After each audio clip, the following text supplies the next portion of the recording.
Ayun guys, malapit na maluto, malambot na.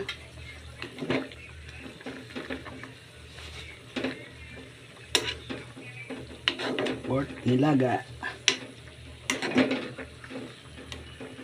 Yan, shout out dyan sa aking mga followers dyan. Yan.